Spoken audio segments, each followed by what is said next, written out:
Assalamualaikum warahmatullahi wabarakatuh. Perkenalkan, nama saya Mutia Angelisa, NIM 2015004. Di sini saya akan memaparkan materi saya yang berjudul penerapan layanan konseling kelompok dengan teknik self-care dalam mereduksi stres akademik siswa. Untuk materi yang pertama yang mengenai pengertian konseling kelompok adalah upaya bantuan yang bersifat pencegahan dan pengembangan kemampuan pribadi sebagai pemecahan masalah secara kelompok atau bersama-sama. Untuk tujuan konseling kelompok yaitu mendorong munculnya motivasi individu, berkembangnya perasaan, pikiran, wawasan, dan sikap terarah kepada tingkah laku yang bertanggung jawab, khususnya dalam bersosialisasi, komunikasi yang berimbas pada pemecahan masalah individu peserta kelompok yang mengalami kesulitan dan faktor yang mempengaruhi konseling kelompok. Yang pertama, membina harapan. Yang kedua, universitas. Yang ketiga, pemberian informasi. Yang keempat, altruisme. Yang kelima, pemulangan korektif keluarga primer. Yang keenam, pengembangan teknik sosialisasi. Yang ketujuh, peniruan tingkah laku. Terdapat beberapa struktur. Yang pertama, jumlah anggota kelompok. Yang kedua, homogenitas kelompok. Yang ketiga, sifat kelompok. Yang keempat, waktu pelaksanaan. Dalam asas konseling kelompok ada beberapa teknik yang perlu dikelompok, ada beberapa teknik yang perlu dilakukan. Yang pertama, homeroom. Yang kedua, karya wisata. Ketiga, diskusi kelompok. Keempat, kegiatan kelompok. Yang kelima, organisasi siswa. Dalam konseling kelompok, tahap-tahap yang perlu dilakukan. Yang pertama, kegiatan awal, kegiatan peralihan, kegiatan pokok, kegiatan pengakhiran. Dalam kegiatan pengakhiran terdapat prakonseling, tahap permulaan, tahap transisi, tahap kerja, tahap akhir, dan pasca konseling. Kelebihan konseling kelompok ini yang pertama, efisiensi.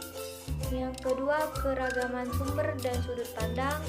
Yang ketiga, pengalaman kebersamaan. 4. Rasa saling memiliki. Yang kelima, praktek keterampilan. Keenam, balikan. Yang ketujuh, belajar menemukan makna. Yang kedelapan, kenyataan hidup. Kesembilan, komitmen terhadap norma. Selanjutnya, teknik self-care.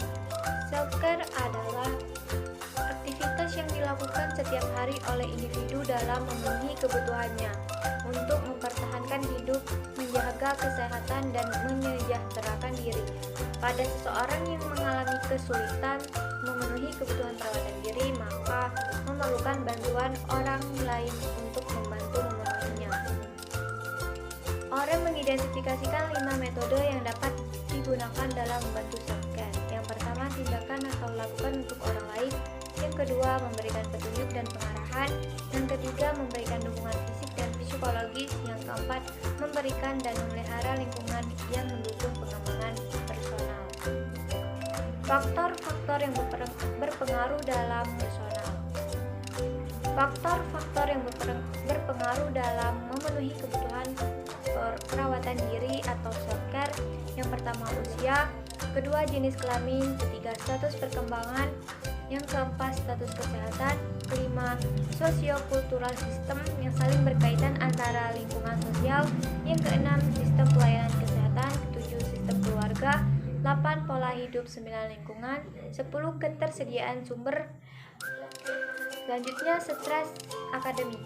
Stres akademik merupakan respon yang muncul karena banyaknya tugas dan tuntutan yang harus dikerjakan oleh siswa. Stres disebabkan oleh tekanan untuk menunjukkan keunggulan dan prestasi dalam persaingan akademik yang semakin meningkat, sehingga siswa semakin merasa terbebani oleh berbagai tekanan yang ada. Akademik ini yang pertama, tekanan belajar. Yang kedua, beban tugas. Ketiga, kekhawatiran terhadap nilai. 4, ekspektasi diri. 6, keputusan. Faktor-faktor yang mempengaruhi stres akademik. Yang pertama, faktor internal, yaitu pola pikir, kepribadian, dan keyakinan. Faktor eksternal yang pertama, pembelajaran lebih padat. Kedua, tekanan untuk berprestasi tinggi. Ketiga, gejala-gejala stres akademik. Yang pertama, gejala emosional. Kedua, gejala fisik. Hanya itu materi yang bisa saya sampaikan. Saya ucapkan